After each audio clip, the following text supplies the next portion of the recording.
Most of us think we get how money works. You earn it, you spend it, maybe you try to save a little bit. But what if I told you that's like playing a game of chess, but you only know how to move the pawns? There is a completely different game being played by the wealthy. It has its own set of rules that quietly separates the people who just survive from the people who actually win. And the crazy part, no one ever taught most of us the real rules. So let's dive in and change that. It's a question that just doesn't seem to make sense, right? How can someone win millions of dollars and end up with absolutely nothing? I mean, think about David Lee Edwards. Back in 2001, he won a $27 million lottery prize. He went all out, bought a mansion, a bunch of luxury cars, even a private jet. But not even 10 years later, he was broke, living in a storage unit. This isn't just a story about bad luck. It's what happens when you're playing a high-stakes game without knowing any of the rules. For most people, our financial life feels like a race you were never meant to finish. You're told, work harder, earn more.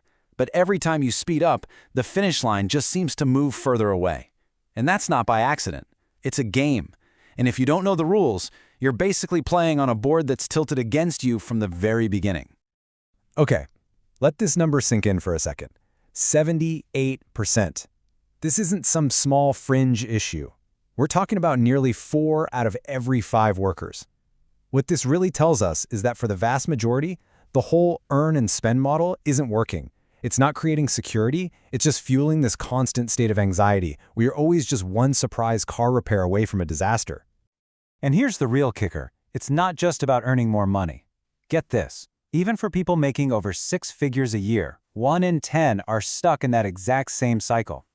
This proves the problem isn't really the size of your paycheck. It's the broken financial playbook we're all handed, no matter how much money is passing through our hands. So what is this trap that keeps catching everyone? Well, it's the engine of the rat race. It's the reason why that raise you got didn't feel like a huge step forward, but more like a chance to just catch your breath before the next wave of bills comes crashing in. This is the core mechanic that keeps the whole game running and keeps most of us running in place. The best way to picture it is like a treadmill. You get a raise, so you crank up the speed. You get a nicer car, maybe a bigger apartment.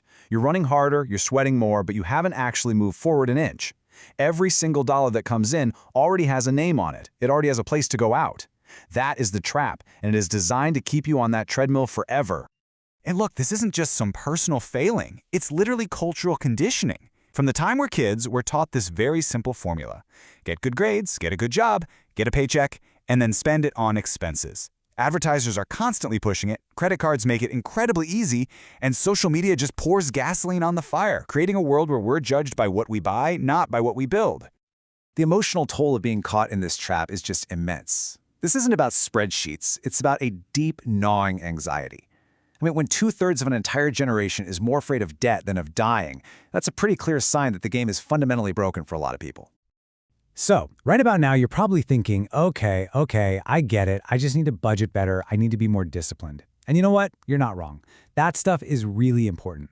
But that's only plain defense. And while a good defense can keep you from losing the game, it will never, ever let you win it. These are the absolute basics, the foundation. You have to know where your money's going. You need a budget. Something like the 50-30-20 rule is a great start. You absolutely need an emergency fund to act as a buffer. And you have to attack that high-interest debt. This is all about stabilization. This is what gets you off the slippery ice and onto solid ground. But solid ground is just the starting line. And here it is. This is the crucial shift in your thinking. Defense is all about cutting back, saving, avoiding debt. It's important, and it keeps you in the game. But offense is about creating value. It's about owning assets that work for you, even when you're sleeping. It's about building systems. Offense is how you actually win. It's the difference between being a passenger in your own life and grabbing the steering wheel. This quote just says it all, doesn't it? You cannot scrimp and save your way to true financial freedom. Real wealth isn't built on what you don't spend, it's built on what you produce and what you own. This is where we completely change how we look at things. The real path to wealth isn't hiding in a bigger paycheck, it's in production. It's about creating value for others, solving problems, and then owning a piece of that solution. This is the fundamental difference between working for money and having money and systems work for you. So why don't we all know this? Well, because our education system was never designed to teach it. Schools were originally built to create good, dependable employees for the industrial economy. They teach you how to get a job, how to write a resume, how to fit neatly into the system. They don't teach you how to build the system, how to read a balance sheet, or how to become an owner. So what are these unwritten rules? This is your new playbook. First, compounding, the magic that lets your money make its own money. Then there's leverage, using other people's resources, like their money or time, to amplify your own efforts. Ownership is key, having equity in things that grow in value, like a business or real estate. Understanding taxes is huge because the system actually rewards investors and owners. And finally, building multiple income streams. Let's just double-click on that last rule for a second. Multiple streams of income. Relying on one paycheck from one job is like trying to balance on a one-legged stool. It's incredibly risky. The wealthy build stability. They build a web of income from different sources: business profits, rent from properties, stock dividends, you name it. That way, if one stream slows down, their whole financial world doesn't come crashing down. They're still secure.